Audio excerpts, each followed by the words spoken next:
Hi, it's Dwyer, gamblersadvisory.com, dwyerboxingnews.com. Remember, the opinion you should follow should be your own. Just consider this video to be a second opinion from a complete stranger online. You know, there are good performances in the sport where you look at a fight and you say, wow, this is a good performance. And then you have the kind of performance that only a great fighter can deliver, right? It's a floor up. It's so good that you realize, you know what? I need to tape this because I need to remind myself how it's done. Now, a few days ago, I made a pre-fight video on Felix Sturm versus Daniel Geale. And in that pre-fight video, I think it's Dwyer 82112, right? You can do a quick search for it on YouTube by just putting Geale Dwyer, right? In that video, I said that if Sturm fought Geale on a neutral playing field, someplace neutral, I would take Geale to win. But that it made me nervous that this fight was in Germany. So I recommended the over in the fight. Well, let me just say, the gamblers are taken care of. The fight went the distance. The over held. Daniel Geale literally threw a masterpiece at Felix Sturm, right? Geale has great skills. He threw a masterpiece at Felix Sturm. Curiously, one judge had Sturm winning the fight by 4 rounds. On my own scorecard, I had Geale far ahead, right?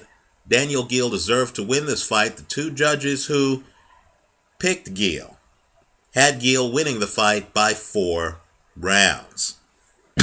Let me just talk about some of the things Geale did against a very good defensive fighter who works behind a jab in Felix Sturm. You know, let me just say this. Daniel Geale is so good, and I'm going to have to change my pound for pound list because this guy certainly belongs on it. He's so good that he was able to out-jab Felix Sturm. I haven't seen the CompuBox numbers, but he was much more effective than Sturm with the jab. More importantly, he was able to avoid Sturm's jab. And what I like with Geale, and don't take it for granted, is that when he came in, he would often throw not just one jab and get out.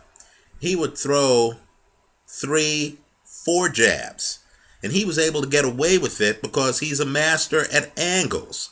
In other words, while he's inside throwing a jab, when Sturm would come back with a counter, and Sturm's a pretty good counterpuncher, when Sturm would come back with a right hook, and Sturm's right-handed, right? You know, that right hook would hit someone jabbing who's left themselves open. He couldn't hit Geale even when Geale was up on him because Geale intuitively knows how to duck his head, his shoulder, even when he's jabbing and he's pretty square, is always between his head and whatever the other guy's doing. Sturm, quite frankly, landed more clean shots on Geale with his head than he did any of the punches in the fight. Early on, I thought it was deep. Sturm actually started landing uppercuts on Geale. Geale then was able to literally change his hands. This guy's really a master. He was able to change his hands so Sturm couldn't land the uppercut. Then Geale, against one of boxing's better jabbers, right? All you have to do is look at the Felix Sturm against Oscar De La Hoya tape. Geale had the jab timed so well that he was able to drop his hand and literally fight out of a Philly shell for part of the fight against Felix Sturm. Also, Geale's timing couldn't be better. Geale would be on Sturm. He would hit Sturm. Sturm would throw a jab. Geale would literally lean his head back so that the jab didn't hit him. Then Geale would pop right back. I mean, he wouldn't take a step back at times. At times he did. But other times he wouldn't take a step back. Sturm would throw jabs. Geale would, using upper body, dodge the jab, then just lean forward and be back in Sturm's face. Now, I was texting someone during this fight in the third round, early on, after two very close rounds, the first and second. In the third round, I texted a friend. I said, Geale is putting on a clinic, right? That's in the third round. It got better from there. Geale's body punches were devastating. And these are body punches against a jabber, right? Also, there are times in the fight where Geale literally just pivots, where Sturm hits Geale, and Geale, without lifting his front leg, just pivots, comes right back, right? Geale also, he's a hoverer. He's not really a hunter. He's not there constantly hunting you. He picks his spots. But it was really astounding to see times where Geale just decided to back up Felix Sturm. And he was able to do it on demand. Then he'd take his foot off the gas. His corner was yelling to him, go forward, go forward. But that's not Geale's style. Geale's style is to hit the gas only when needed. Let me just point out a few rounds that I want you to look at when this tape hits the internet. And it's going to hit the internet momentarily because the fight was in Europe, and fights in Germany typically are online within 24 hours after the fight concludes. Let me just say this. The seventh round is a close round. Then, with about 50 seconds left in the seventh round, the dam breaks, and Daniel Geale literally takes over the round, right? If you're a fan of just a guy who is a technician, in other words, it's not that he has the fastest hands, it's not that he's the superior athlete, right? It's just that the guy knows his craft and knows what to do and knows how to back up a guy and can triple, quadruple, throw 5 jabs in a row, is throwing combinations, is in front of his opponent but is not getting hit, always seems to be off at an angle a little bit, has his opponent, a world-class champion, out of rhythm. You need to look at the last 50 seconds of the seventh round. Let me also say this too. The fifth round. Just look at Geale's accuracy. What I want you to do is to look, in fact, the fifth, sixth, and seventh rounds, just look at how many punches Geale misses. Don't rely on the CompuBox numbers. Rely on your own eyes, right? To say Geale is accurate is really a misnomer. Let me also say this too. You're fighting in Germany against a very popular German fighter. How do you take the crowd out of it? What I want you to do is to look at the third round. Okay? Daniel Geale hurts Felix Sturm in such a way that I'm sure everyone in the arena, and they were quiet for most of the fight, I'm sure everyone in the arena understood that it wasn't a lucky punch. This was a different talent level, right? Let me just say too, Geale himself early on understood that he had the talent level on Sturm. Just look at the end of the early rounds. Just look at the facial expression Geale has. Geale looks at Sturm. He wants Sturm to know it's going to be a long night. Just look at the interactivity between the two guys right after the bell sounds, right? Let me also say this too. 12th round. You know, I like fighters who can fight inside. There's a moment in the 12th round where Geale just decides to come inside, right? And all I'm saying is you're looking at that 12th round and you understand that as much as you've seen of Geale, there's a whole other layer of Geale we haven't even seen. When he comes inside, he's every bit as effective as Andre Ward is inside. Let me also say this too. Geale's defense is such that it looks at times like Sturm, who throws the longer punches. Geale's effective, but they're shorter punches. It looks at times like Sturm is actually opening up on Geale. When you look at the replay, you're going to see Geale rolling his shoulders, blocking a lot of the shots, right? If you have the capability to kind of like slow down your video, I believe that's what you want to do on this fight. This really isn't a good performance. This is a great performance. Geale now has 2 belts at 160.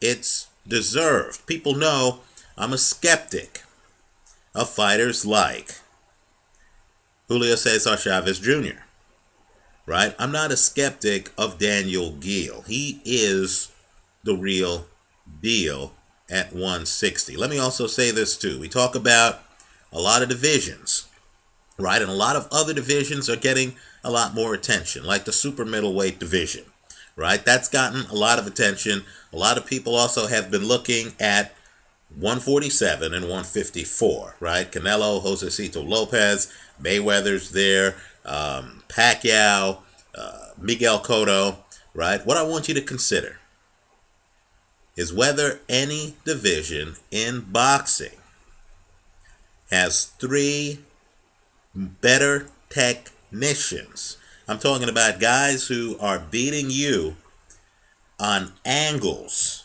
technique, right? Guys who are hard to hit. They're in front of you, but you can't hit them. Guys who are fighting low. Guys who can go to Germany and beat Felix Sturm by 4 rounds on 2 of the judges' cards, right? Look at the middleweight division. Look at Dmitry Pirog, Sergio Martinez, and Daniel Geale. I'll say this. Gennady Golovkin may be a great fighter, but he's a little bit different than these guys, right? These guys are master chess players. You have a plan A, they have a plan B. You have a plan C, they have a plan D. You have a plan E, they have a plan F. You're watching a fighter like Sergio Martinez, suddenly in the rematch against Paul Williams, he comes inside during the first round, and you realize, wow, this guy has an inside game I haven't even seen, right? You look at Daniel Geale, and all I can say is, against Felix Sturm, a jabber, while most guys would be covered up against Sturm or involved in a shootout like Matthew Macklin was with Sturm, right? Trying to out-volume him. Just imagine a guy with more technical skills who literally is able to drop his hand against a jabber, right? Drops his left hand, so he's exposed against a jabber, and go sections of this fight without getting hit with Sturm's jab. A+ performance. Daniel Geale, that's a name you need to remember. Let me say this too. You know, he's only lost once, and that was to Anthony Mundine. I don't say this lightly. Mundine is one of boxing's better technical fighters, right? Losing to Mundine, quite frankly, is like losing to Bernard Hopkins, right? You know, these are fighters who have such a skill level that there are going to be nights where they just outplay you on the chessboard. But all I'm saying is Daniel Geale is an elite talent. If there is a guy I would like to see fight the winner of Chavez Jr. versus Martinez, this is the guy, right? Some guys like power punchers, love Mike Tyson, love guys who could get in there and get you out. My personal preference are for the slick Pernell Whitaker type fighters, where you're watching them for several rounds and you're wondering how the guy is doing it, right? You know, you're wondering how the guy is in the middle of a rainstorm without an umbrella and isn't getting hit, right? You know, Daniel Geale, A+ performance. Highly recommend you watch this fight. This is one of the performances of the year. I wish I could say I had Geale winning by 4 rounds like 2 of the judges. I actually thought the fight was more lopsided than that. I thought Felix Sturm looked like a B-plus fighter against Daniel Geale, throwing an A-plus performance. Let me know what you think. Leave your comments for me here online. Visit us at gamblersadvisory.com. Let me just say this too. There's a portion in this fight that's just boxing of the highest order. I had to laugh. I haven't been able to watch the fight again, but as I was watching it live just a few moments ago, I had to laugh. Geale is in front of Felix Sturm, and he hits Sturm. Sturm then reaches out to hit him. Geale just leans his head back. Then he comes right back, hits Sturm with the combination, then he takes a step forward. And that's when you just understand, wow, this guy is not only not intimidated, right? This guy assumes the ring is his. Let me also say this too. In terms of ring generalship, as you watch this fight, it's astounding how much of it is spent with Geale in the middle of the ring. Both of these guys are technicians who really do space themselves well. It's an A-plus fight. Let me know what you think. Leave your comments for me here online. Visit us at DwyerBoxingNews.com. Thanks for watching.